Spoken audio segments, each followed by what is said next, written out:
விக்கிரவாண்டி சட்டமன்ற இடைத்தேர்தலுக்கான வாக்குப்பதிவு விறுவிறுப்பாக நடைபெறக்கூடிய நிலையில நாம் தமிழர் கட்சியுடைய வேட்பாளர் மருத்துவர் அபிநயா தற்பொழுது வாக்குச்சாவடி மையத்தில் பார்வையிட்ட பின்பு நம்மிடம் இருக்கார். மேடம், இப்போ வாக்குப்பதிவு தொடங்கியிருக்கு, ஒரு விறுவிறுப்பான வாக்குப்பதிவு நடந்துகிட்டு இருக்கு. எப்படி உங்களுக்கு சாதகமா இருக்குன்னு சாதகமா இருக்குன்னா அது நம்ம சொல்ல முடியாது, மக்கள் கையில தான் இருக்கு. அவங்க சிந்திச்சு வாக்கு செலுத்தணும். நேற்று வரைக்கும் நம்பிக்கையா தான் இருந்தது, என்ன நடந்ததுன்னு தெரியல. அதுக்கப்புறம் அது மக்கள் கையில தான் இருக்கு. பார்ப்போம். உங்களை மாதிரி தான் நாங்களும் காத்துக்கிட்டு இருக்கோம். ஆனா சாதகமா இருக்கும்னு நம்புறோம். எல்லா மக்களும் பார்த்து சிரிக்கிறாங்க, வரவேற்கிறாங்க, ரெகக்னைஸ் பண்றாங்க. முன்னாடி கூட நம்ம கட்சி அந்த அளவுக்கு வெளியே ஒரு 60-70 வயசுக்கு உட்பட்டவங்களுக்கு நம்மள தெரியாது நாம் தமிழ் கட்சி. ஆனா இந்த முறை நல்லாவே பாக்குறாங்க, புரியுதோ தெரியுது அவங்களுக்கு.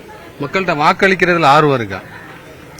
இருக்கு. விடிய காலையில் 7 மணி துவங்கின அப்பல இருந்து நிறைய பேர் வரிசையில் நின்று வாக்கு செலுத்திட்டு இருக்காங்க. நல்லாதான் இருக்கு.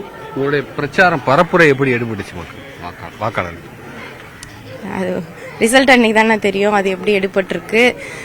பணநாயகமா ஜனநாயகமான்றது 13ஆம் தேதி தான் தெரிய வரும். எனக்கு தெரிஞ்சு நேற்று வரைக்கும் கடைசி நாள் பிரச்சாரம் முந்தா நேற்று வரைக்குமே நல்ல மக்களிடம் வரவேற்பு இருந்தது. நம்பிக்கை கொடுத்தாங்க. இந்த தடவை மாற்றி போடுறவங்களுக்கு போடுறோம், ஒரு மாற்றம் எங்களுக்கும் வேணும்ன்ற மாதிரி தான் சொன்னாங்க. பார்ப்போம். நன்றி.